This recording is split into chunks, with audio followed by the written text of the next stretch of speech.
अस्सलाम वालेकुम। आज मैं बनाने जा रही हूँ जी करेले कीमा। यूँ तो करेले कई अक़साम के बनते हैं, भरे हुए भी यानी कीमे से भरे हुए भी, मसाले से भरे हुए भी, और सादा काट के जैसे ये काटे हुए करेले इस तरह भी बनते हैं। करेलों की भुजिया भी बनती है और करेले गोश्त भी बनते हैं।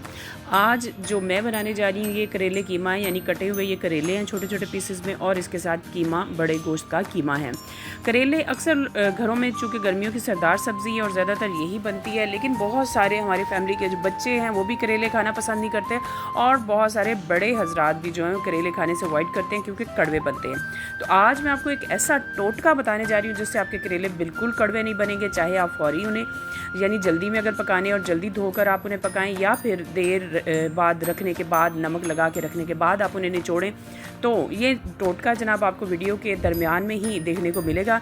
वीडियो पूरी देखनी है और नोट करना है कि वो टोटका कौन सा है जिससे आपके करेले कभी कड़वे नहीं बनेंगे और फैमिली का हर बंदा उनको शौक से खाएगा। ये मैं शर्तिया आपको कहती हूँ। इस रेसिपी को गौर से देखिएगा और फिर इस टोटके को आजमाइएगा और फिर बताइएगा आपके करेले कैसे बने। तकरीबन ये चम्मच जो है ना 4-5 चम्मच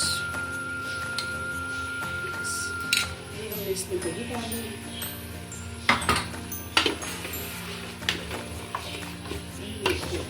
मिक्स। अब ये जैसे ही इसका दही का पानी खुश्क होगा तो मैं इसमें पानी डाल के इसका ढक्कन बंद कर दूंगी और टाइम लगा दूंगी पकने के लिए। इसे रख देंगे। ये देखें जी, ये देखिए कीमा कितना मज़े का लगा। अब इसको हम थोड़ी सी इसकी बुनाई करके इसमें पानी डाल के इसको बंद कर लेना है। अभी थोड़े से आँच में भेजती है।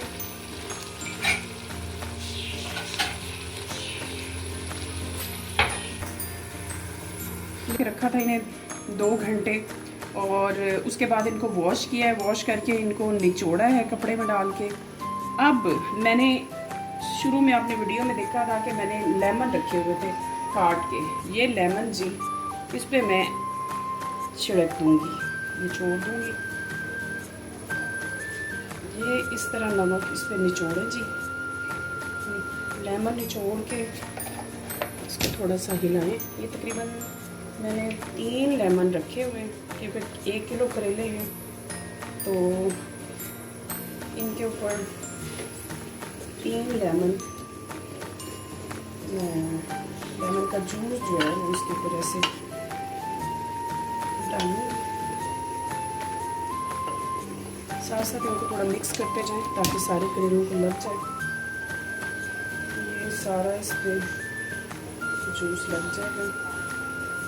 लेमन का जूस लगाने से वो कहते हैं ना, एक पंजाबी की मिसाल है कि लोहा लोहे को काटता है, तो ये मिसाल करेले और लेमन पे भी फिट आती है। करेले चूँकि कड़वे बनते हैं, तो अगर आप इसको धो के अच्छी तरह निचोड़ के फौरी पकाएं या देर तक रखने के बाद पकाएं, आप इस पे लेमन का जूस छिड़क दें, ऐसे लगा दें, तो ये कड़वे नहीं बनेंगे, बिल्कुल कड़वे नहीं बनेंगे और कमाल का टेस्ट आएगा।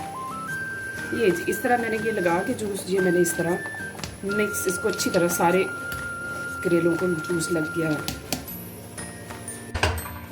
2-3 मिनट फ्राई करेंगे ताकि इसका जो घी है ना वो निकल आए, तो फिर इसकी फाइनल लुक में खाएंगे। ये जी ये हो चुका है जी मुकम्मल फ्राई करेला और कीमा। ये मैं इस पर अब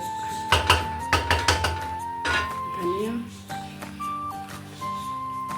काफ़ी सारा जो है वो प्लीज धनिया काट के आप इसके ऊपर ऐसे डाल देंगे, एक तो खूबसूरत लगता है और एक सालन के टेस्ट में इजाफा करता है। थोड़ा सा मैं वैसे सालन के एंड पे थोड़ा सा गरम मसाला लाजमी डाल देती हूँ और इसको कुछ देर के लिए चूल्हा बंद करके हम बंद करके रखेंगे ताकि इसके अंदर धनिया और इसको अच्छा जी कुछ देर इसको बंद करके रखा। ये थोड़ा सा आप इसको मिक्स करते हैं, धनिया इसके अंदर मिक्स हो जाए। ये मसाला निकाल रही हूँ इसका, करेले कीमा, ये निकला है जी सालन, ये आप देख सकते हैं। ये इसकी है जी फाइनल लुक। और अब हम इसको खाने लगे हैं। रोटी बन चुकी हुई है।